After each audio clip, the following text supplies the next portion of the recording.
ಆತ್ಮೀಯರೇ ನಮಸ್ಕಾರ, ಹೇಗಿದ್ದೀರಿ? ನೋಡಿ, SC/ST ಶಾಸಕರ ಸಭೆ ನಡೆಸಲಾಗಿದೆ ಮುಖ್ಯಮಂತ್ರಿ ಸಿದ್ದರಾಮಯ್ಯನವರ ಬಣದಿಂದ. ಇದೇ ಸಭೆಗಲ್ವ ಡಿ ಕೆ ಶಿವಕುಮಾರ್ ಅವರು ತಡೆ ಒಡ್ಡಿದ್ದವಾಗ ಹೈಕಮಾಂಡಿಗೆ ಕಂಪ್ಲೇಂಟ್ ಕೊಟ್ಟುಬಿಟ್ಟು ಈಗ ಅದೇ ಸಭೆಯನ್ನು ಮತ್ತೆ ನಡೆಸಿದ್ದಾರೆ. ಅದು ಕೂಡ 1 ವರ್ಷದ ನಂತರ. 2025 ಜನವರಿಯಲ್ಲಿ ಸಭೆ ನಡಿಬೇಕಿತ್ತು. ಆದರೆ ಆವಾಗ ತಡೆ ಒಡ್ಡಿದ್ರು. ಸುರ್ಜೇವಾಲಾ ಫೋನ್ ಮಾಡಿ ಹೇಳಿದರು, ಹೈಕಮಾಂಡ್ನ ನಿರ್ಧಾರ ಇದು, ಯಾವುದೇ ಕಾರಣಕ್ಕೂ ಈ ರೀತಿ SC/ST ಶಾಸಕರ ಸಭೆಯನ್ನು ಪ್ರತ್ಯೇಕವಾಗಿ ಮಾಡಬಾರ್ದು ಅಂಥೇಳಿ. ಈಗ ಆ ಸಭೆ ನಡೆದಿದೆ. ಹಾಗಾದರೆ ಸಿದ್ದರಾಮಯ್ಯನವರು ಈ ಸಭೆಯನ್ನು ಈಗ ನಡೆಸಲಿಕ್ಕೆ ಹೇಳಿದ್ದೇನು? ಮೇಲ್ನೋಟಕ್ಕೆ ಹೇಳೋದು ಬೇರೆ, ಆದರೆ ಒಳಗೆ ಒಂದು ಕಾರಣ ಇರುತ್ತಲ್ಲ, ಪೊಲಿಟಿಕಲ್ ರೀಸನ್. ಅದೇನು? ಆ ಕಡೆ ಡಿ ಕೆ ಶಿವಕುಮಾರ್ ಅವರು ಏನು ಮಾಡಿದ್ದಕ್ಕೆ ಪ್ರತಿಯಾಗಿ ಈ ಸಭೆಯನ್ನು ನಡೆಸಿದ್ರು, ಹಾಗೂ ಈ ಸಭೆಯಲ್ಲಿ ಚರ್ಚೆ ಆಗಿದ್ದೇನು, ಸಭೆಯೊಳಗೆ ಬಂದಿರುವಂಥ ನಿರ್ಣಯ ಏನು, ಹೈಕಮಾಂಡಿಗೆ ಹೋಗುವಂಥ ಮೆಸೇಜ್ ಏನು, ಡಿ ಕೆ ಶಿವಕುಮಾರ್ ಅವರಿಗೆ ಯಾವ ಮೆಸೇಜು, ಈ ಸಭೆಯ ಪರಿಣಾಮ ಏನು? ಅದೇ ವಿವರವನ್ನು ಕೊಡೋ ಸಲುವಾಗಿ ನಾನು ಬಂದಿದ್ದೇನೆ. ಆತ್ಮೀಯರೇ, ವಾರ್ತೆ ವಿಶೇಷ ಕಾರ್ಯಕ್ರಮಕ್ಕೆ ಸ್ವಾಗತ. ನಾನು ವೀರೇಂದ್ರ ಉಪ್ಪುಂದ. ನೋಡಿ, ನಿಮಗೆಲ್ಲ ಚೆನ್ನಾಗಿಯೇ ಗೊತ್ತಿದೆ, ಸಿದ್ದರಾಮಯ್ಯನವರು ಈಗ ಒಂದು ಹೆಜ್ಜೆ ಮುಂದಿಟ್ಬಿಟ್ಟಿದ್ದಾರೆ. ಡಿ ಕೆ ಶಿವಕುಮಾರ್ ಅವ್ರನ್ನ ಭಾಳ ಕೇರ್ ಮಾಡ್ತಾ ಇಲ್ಲ. ಅವರು ಮೊದಲಿನ ಥರ ಏನು ಮಾಡ್ತಾರೋ ಮಾಡಲಿ ಅನ್ನೋ ಲೆಕ್ಕಾಚಾರಕ್ಕೆ ಬಂದು ನಿಂತಿದ್ದಾರೆ. ನೋಡಿ, ಈ SC/ST ಶಾಸಕರ ಸಭೆಯನ್ನು ನಡೆಸಬೇಕಿದ್ರೆ ಡಿ ಕೆ ಶಿವಕುಮಾರ್ ಅವರ ಒಂದು ನಡೆಯೇ ಮುಖ್ಯವಾದ ಕಾರಣ, ಸುಮ್ಮನೆ ಅಲ್ಲ. ಹೈಕಮಾಂಡ್ನಿಂದ ಏನಂತ ಹೇಳಿ ಪರ್ಮಿಷನ್ ತಗೊಂಡಿದ್ದಾರೆ ಗೊತ್ತಾ? ಇವರು ಸಿದ್ದರಾಮಯ್ಯನವರೇ ಕಮ್ಯುನಿಕೇಟ್ ಮಾಡಿದ್ದಾರೆ ಹೈಕಮಾಂಡ್ಗೆ, KC ವೇಣುಗೋಪಾಲ್ ಅವರಿಗೆ ಕಮ್ಯುನಿಕೇಟ್ ಮಾಡಿದ್ದಾರೆ. ಹೀಗೆ ಡಾಕ್ಟರ್ G ಪರಮೇಶ್ವರ್ ಅವರ ನೇತೃತ್ವದಲ್ಲಿ ಕಾಂಗ್ರೆಸ್ ಪಕ್ಷದ ಪರಿಶಿಷ್ಟ ಜಾತಿ ಹಾಗೂ ಪರಿಶಿಷ್ಟ ಪಂಗಡದ ಶಾಸಕರ ಸಭೆಯನ್ನು ನಡೆಸಲಿದ್ದೇವೆ. ಉದ್ದೇಶ ಏನು ಅಂದರೆ, ಈಗ ಬಜೆಟ್ ಬರ್ತಾ ಇದೆಯಲ್ಲ, ಆ ಬಜೆಟ್ನ ಹಿನ್ನೆಲೆಯಲ್ಲಿ ಎಲ್ಲರ ಅಭಿಪ್ರಾಯವನ್ನು ಕ್ರೋಢೀಕರಿಸುವಂಥದ್ದು, ಯಾವುದಕ್ಕೆ ಎಷ್ಟು ಅನುದಾನ, SCP TSP, ಜೊತೆಗೆ ಚಿತ್ರದುರ್ಗದಲ್ಲಿ ಚುನಾವಣೆಗೂ ಮೊದಲು ಒಂದು ಸಮಾವೇಶವನ್ನು ಮಾಡಿ ಆಗ ಏನೆಲ್ಲ ಭರವಸೆ ಕೊಟ್ಟಿದ್ವಿ ಅದನ್ನು ಈಡೇರಿಸುವ ನಿಟ್ಟಿನಲ್ಲಿ, ಅದನ್ನು ಅನುಷ್ಠಾನ ಮಾಡುವ ನಿಟ್ಟಿನಲ್ಲಿ ಏನು ಮಾಡಬೇಕೀಗ, ಅದ್ರ ಬಗ್ಗೆ ಚರ್ಚೆ ಮಾಡ್ತೀವಿ ಅಂತ ಹೇಳಿರೋದು. ಅವರು ಓಕೆ ಅಂತ ಹೇಳಿದ್ದಾರೆ. ಆದರೆ ಒಳಗಾಗಿರೋ ಚರ್ಚೆಯೇ ಬೇರೆ. ಅದನ್ನು ಮಾತಾಡಿದ್ದಾರೆ, ಆದರೆ ಅಸಲಿಗೆ ಒಳಗಾಗಿರೋ ಚರ್ಚೆ ಏನು ಗೊತ್ತಾ? ಮತ್ತು ಈ ಸಭೆಗೆ ಮುಂದಾಗ್ಲಿಕ್ಕೆ ಕಾರಣ ಏನು ಅಂದರೆ ಡಿ ಕೆ ಶಿವಕುಮಾರ್ ಅವರು ಒಂದು ಹೆಜ್ಜೆ. ಅದೇನು ಅಂತ ಕೂಡ ನಾನು ಹೇಳ್ತೀನಿ. ನೋಡಿ, ಮೊದಲು ಈ ಸಭೆಯೊಳಗೆ ಚರ್ಚೆ ಆಗಿರುವಂಥದ್ದು ದಲಿತ ಮುಖ್ಯಮಂತ್ರಿಯ ವಿಚಾರ.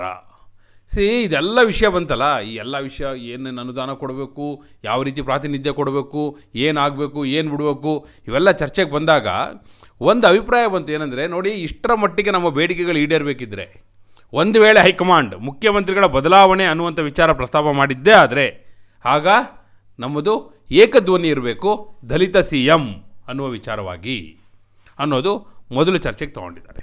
ಹಾಗೂ ಆ ಏಕಧ್ವನಿಗೆ ಏಕ ಹೆಸರೂ ಇರಬೇಕು. ಯಾರ್ದು? Doctor G Parameshwar. ಇದು ಕೂಡ ಚರ್ಚೆಗೆ ಬಂದಿದೆ.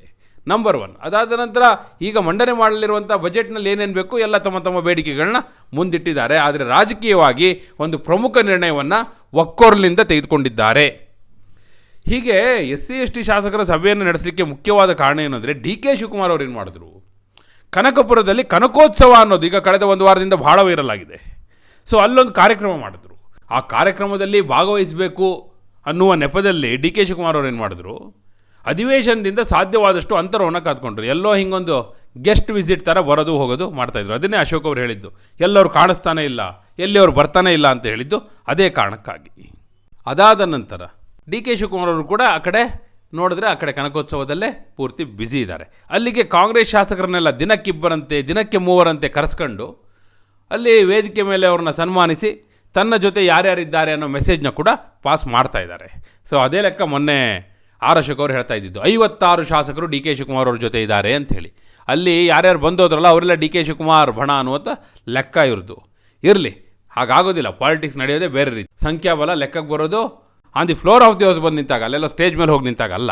ಇರಲಿ, ಡಿ ಕೆ ಶಿವಕುಮಾರ್ ಅವರು ಯಾವಾಗ ಈ ರೀತಿ ಕನಕೋತ್ಸವದಲ್ಲಿ ಬ್ಯುಸಿಯಾಗಿ ಅಲ್ಲಿ ಶಾಸಕರನ್ನ ಕರೆಸ್ಕೊಂಡು ಅಲ್ಲಿ ಬಲ ಪ್ರದರ್ಶನಕ್ಕೆ ಮುಂದಾದರೂ, ಈ ಕಡೆ ಸಿದ್ದರಾಮಯ್ಯನವರು ಕೂಡ ಇದಕ್ಕೊಂದು ಕೌಂಟ್ರ್ ಕೊಡಬೇಕು ಅನ್ನುವ ಲೆಕ್ಕಾಚಾರದಲ್ಲಿ ಹೈಕಮಾಂಡ್ನ ಪರ್ಮಿಷನ್ ತಗೊಂಡು ಯಾವ ಸಭೆಗೆ ಡಿ ಕೆ ಶಿವಕುಮಾರ್ ತಡೆಯನ್ನು ಒಡ್ಡಿದ್ರೋ ಅದೇ ಸಭೆಯನ್ನು ನಡೆಯುವಂತೆ ಮಾಡಿದ್ರು. ಡಾಕ್ಟರ್ G ಪರಮೇಶ್ವರ್ ಅವರ ನೇತೃತ್ವದಲ್ಲಿ KH ಮುನಿಯಪ್ಪನವರಿದ್ದರು, H ಮಹದೇವಪ್ಪ ಇದ್ದರು, ಎಲ್ಲ ಲೀಡರ್ ಬಿಡಿ, KN ರಾಜಣ್ಣ ಕೂಡ ಹೋಗಿದ್ದರು. ಎಲ್ಲ ಕೂತು ಮಾತುಕತೆಯನ್ನು ನಡೆಸಿ ತಮ್ಮ ತೀರ್ಮಾನವನ್ನು ಹೈಕಮಾಂಡ್ಗೆ ತಿಳಿಸಲಿಕ್ಕೆ ರೆಡಿಯಾಗಿದ್ದಾರೆ. ಹಾಗಾದರೆ ಮುಂದೇನಾಗುತ್ತೆ? ಇದರ ಪರಿಣಾಮ ಏನು ಅಂದರೆ ನೋಡಿ, ಬಜೆಟ್ ಆಗ್ತಾ ಇದ್ದಾಗೆ ಸಿದ್ದರಾಮಯ್ಯನವರು ಹಾಗೂ ಡಿ ಕೆ ಶಿವಕುಮಾರ್ ದೆಹಲಿಗೆ ಹೋಗೋರಿದ್ದಾರೆ, ಒಂದು ಮೀಟಿಂಗ್ ಆಗೋದಿದೆ. ಅದನ್ನೇ ಡಿ ಕೆ ಶಿವಕುಮಾರ್ ಅವರು ಹೇಳಿದ್ದು, ಮಾರ್ಚ್ 10ನೇ ತಾರೀಕಿಗೆ ನಂದು 6 ವರ್ಷ ಕಂಪ್ಲೀಟ್ ಆಗುತ್ತೆ, ಅದಾದ ಮೇಲೆ ನೋಡೋಣ ಅಂತ ಹೇಳಿದ್ರು ಅವರು. ಸೊ ಅದಾದ ನಂತರ ಈ ಕಡೆ ಬಜೆಟ್ ಆಗಬೇಕು, ಆ ಕಡೆ ಅವ್ರದ್ದು 6 ವರ್ಷ ಕಂಪ್ಲೀಟ್ ಆಗಬೇಕು.